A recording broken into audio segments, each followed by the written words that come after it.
Hello everyone, thank you. నాకు support చేస్తున్న ప్రతి వాళ్ళకి ఇట్లాగే సపోర్ట్ చేస్తుండండి.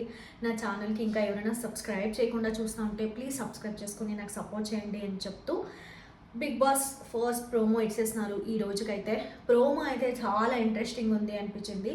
ఎందుకంటే చీఫ్స్కి జస్ట్ డైరెక్ట్గా గ్రూప్ ఇవ్వకుండా బిగ్ బాస్ గ్రూప్ని క్రియేట్ చేసి ఇవ్వకుండా చీఫ్కే సెలెక్ట్ చేయండి అని చెప్పినాడు కదా, అదైతే నాకు చాలా నచ్చింది. ఎందుకంటే చీఫ్స్ మళ్ళీ బిగ్ బాస్ని బ్లేమ్ చేయలేరు అని, నాకు వీక్ కంటెస్టెంట్స్ దొరికినారు అట్లా ఇట్లా అని చీఫ్సే గ్రూప్ని డిసైడ్ చేసి అట్లా చేసినాడు. చాలా నచ్చింది. అది స్టార్ట్ చేసేటప్పుడు కూడా రాజుకి సైనికులు ఉంటేనే తను రాజు అనిపించుకుంటాడు. సో అట్లాగే చీఫ్స్ కూడా తనకి సోల్జర్స్ ఉంటేనే తను కూడా రాజు అనిపించుకుంటాడు అని చెప్తూ చీఫ్స్కే టీమ్ ఫార్మేషన్ చేసుకోనికి చెప్తున్నాడు, విచ్ వాజ్ రియలీ నైస్. అట్లా ఒక్కొక్కరి దగ్గరికి పోయి ఎందుకు వాళ్ళ టీంలో రావాలి అని చెప్పుకుంటారు. నయనిక మణికంఠతో పోయి నా టీంలో అన్వాంటెడ్ కన్వర్జేషన్ ఉండు, నీకు చెప్పాలంటే నువ్వు ఎక్స్ప్రెస్ చేయొచ్చు, ఏమి గొడవలు అట్లేమీ ఉండలేదు అని చెప్తుంది నయనిక. ఇదంతా అయినాక ఒక్కొక్కరే వచ్చి కన్ఫెస్ చేసుకొని ట్రై చేస్తారు, ఇట్లా నువ్వు నా టీంకి వస్తే మంచిగా ఉంటుంది అట్లా ఎట్లా అని చీఫ్స్. అప్పుడు ఫస్ట్ వచ్చేసి యష్మి స్టార్ట్ చేస్తుంది ప్రేరణని తన గ్రూప్లో తీసుకొనేడానికి. నువ్వు మెంటలీ స్టేబుల్ ఉంటావు, మళ్ళీ మైండ్ గేమ్ ఆడతావు, మైండ్ నుంచి చాలా థింకింగ్ కెపబిలిటీ నీకు ఉంది, తర్వాత ఫిజికల్ టాస్క్ అని వస్తే కూడా నువ్వు చాలా బాగా ఆడతావు అని చెప్పింది. ఎందుకంటే స్పోర్ట్స్లో అంతా ప్రేరణ చాలా యాక్టివ్ అంట. సో ఇదన్నీ కన్సిడర్ చేస్తే నువ్వు నా టీంలో ఉంటే నాకు చాలా హెల్ప్ అవుతుంది అని యష్మి ప్రేరణకి రిక్వెస్ట్ చేసుకుంటుంది. అట్లనే నిఖిల్కి కూడా ప్రేరణ కావాల్సి ఉంటుంది అనమాట. చెప్తాడు, నువ్వు నాకు కూడా కావాలి, ఎందుకంటే సేమ్ రీజన్, మైండ్ గేమ్ ఆడతావు, ఫిజికల్లీ కూడా స్ట్రాంగ్ ఉంటావు, నువ్వు నాతో ఉంటే బెనిఫిట్ అవుతుంది అని నిఖిల్ కన్ఫెస్ చేసుకున్నప్పుడు Prerana the way she is explaining things, ఈ స్టేట్మెంటే కాదు ఏ స్టేట్మెంట్ కూడా ప్రేరణ చెప్పేటప్పుడు చాలా ఆలోచించి కరెక్ట్గా చెప్తుందని నాకైతే అనిపిస్తుంది. తను ఏం చెప్పిందంటే, నిఖిల్ నేను నిన్న బయట కూడా చూసినాను, నువ్వంటే నాకు చాలా బాగా తెలుసు, డ్యాన్స్ షో ఉంది కదా దాంట్లో కూడా నిన్ను చూశాను, you are a very strong contestant, మళ్ళీ నీతో ఉంటే నేను ఈజీగా గెలిచేస్తానని నాకు తెలుసు, అట్లా ఈజీ విన్ నాకు వద్దు, నాకు టఫ్ కాంపిటీషన్ కావాలి, సో నేను యష్మి టీమ్కి పోతాను అని ప్రాపర్ రీజన్ ఇచ్చిపోయింది, విచ్ వాజ్ రియలీ గుడ్. ఎందుకంటే కాంపిటీషన్ స్పిరిట్ ఉంది కదా తనట్లో, అది నాకు చాలా నచ్చింది. సో అట్లా ప్రేరణ యష్మి టీంలో పోయింది. ఇంకా అఫ్రీది ఉండేసి ఎవరు నయనిక ఉంటారు కదా, నయనికతో పోయేసి నేను నువ్వు బడ్డీ కదా, సో అంతేకాకుండా నువ్వు నాకు ఫైట్ చేసినావు, సో నేను నీ టీంలో వస్తానని ఈజీ డిస్కషన్లో అఫ్రీది పోయి నయనిక టీంకి చేరుకుంటాడు. తర్వాత ఎవరు భాష ఉండేసి ఈ పక్క యష్మి టీంకి, బేబక్క వచ్చేసి తన టీంకి నిఖిల్ టీంకి పోతారు.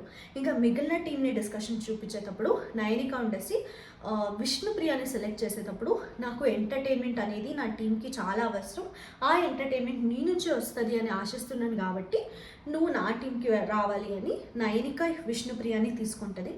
That was really nice. And Vishnupriya కూడా ఒప్పుకొని నయనిక టీంకి జారుకుంటుంది. తర్వాత అబ్బాయిని సెలెక్ట్ చేసేటప్పుడు ఈ పక్క యష్వి కానీ మళ్ళీ ఈ పక్క నిఖిల్ కానీ చాలా బాగా ఎక్స్ప్లెనేషన్ ఇస్తారు.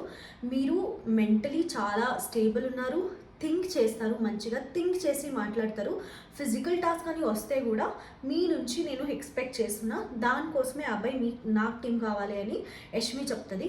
ఈ పక్క నిఖిల్ ఉండేసి మీకు చాలా మంచి ర్యాపో ఉంది, ఆ ర్యాపోతో నేను మంచిగా ఆడగలుగుతాను అని నేను అనుకుంటున్నా, సో మీరు నా టీంకి వస్తే యూజ్ అవుతుంది అని చెప్తాడు. అప్పుడు అబ్బాయికి చాలా కన్ఫ్యూజన్గా కనిపిస్తాడు, ఎందుకంటే ఇద్దరు కూడా అంతే హైప్ ఇస్తున్నారు, నిఖిల్ చూస్తే బాగుంటుంది అంటున్నాడు. సో ఈ మూమెంట్లో అబ్బాయికి it was very difficult situation to go to which team అనేది. బట్ అబ్బాయి నిఖిల్ టీంకి పోయేకి డిసైడ్ చేస్తారు, నిఖిల్ ఈ టీంకి వస్తాడు.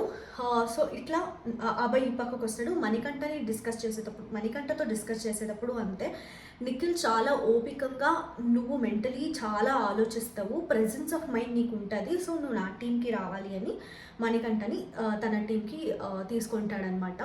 ఇంకా మా మేడం సోనియా మేడం ఒకటే ఉంటారు కాబట్టి ఇంకా మిగిలినది స్ప్లిట్ అయిపోయి ఉంటారు, సోనియా ఒకటే ఉంటుంది.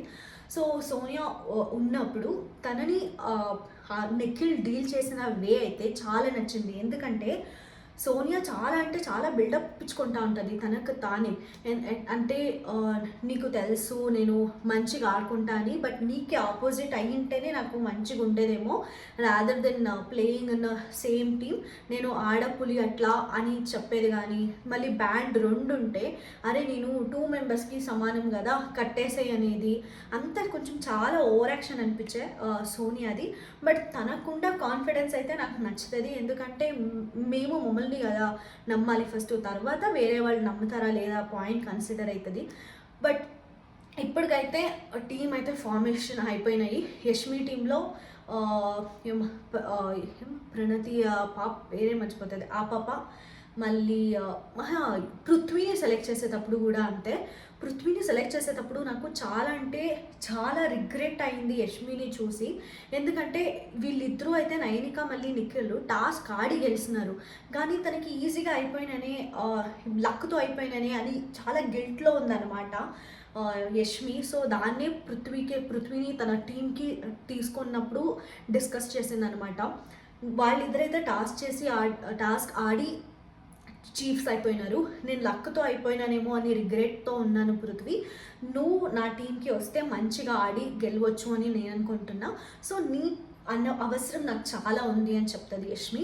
ఈ పక్కలో కూడా నిఖిల్ సేమ్ పాయింట్స్. నువ్వు ఫిజికలీ చాలా ఫిట్ ఉన్నావు, మళ్ళీ నా టీంకి వస్తే నాకు చాలా బెనిఫిట్ అవుతుంది, I like the way that you think also అని చెప్పినప్పుడు ఇప్పుడు ఎవరు పృథ్వీ ఉండేసి నాకు యాక్చువల్లీ ఎవరు యష్మితో ఆడి గెలవాలని ఉంది, తనకి సపోర్ట్ చేయాలని ఉంది, మేమిద్దరూ ఆడి together we will win it అంత అని చెప్పేసి యష్మి టీమ్కే జాయిన్ అయిపోయినాడు. ఇట్లా టీమ్ ఫార్మేషన్ జరిగింది. మీకు ఎవరికి సపోర్ట్ చేయాలనిపిస్తుంది అని నాకు కమెంట్ సెక్షన్లో చెప్పండి. మీకు ఈ వీడియో నచ్చితే ప్లీజ్ సబ్స్క్రైబ్ చేయండి, సపోర్ట్ చేయండి, అట్లీస్ట్ లైక్ చేయండి, సో దట్ రీచ్ చాలామందికి అవుతుంది అని చెప్తూ ఈ వీడియోని ఎండ్ చేస్తున్నా. Thank you so much. See you in the next video.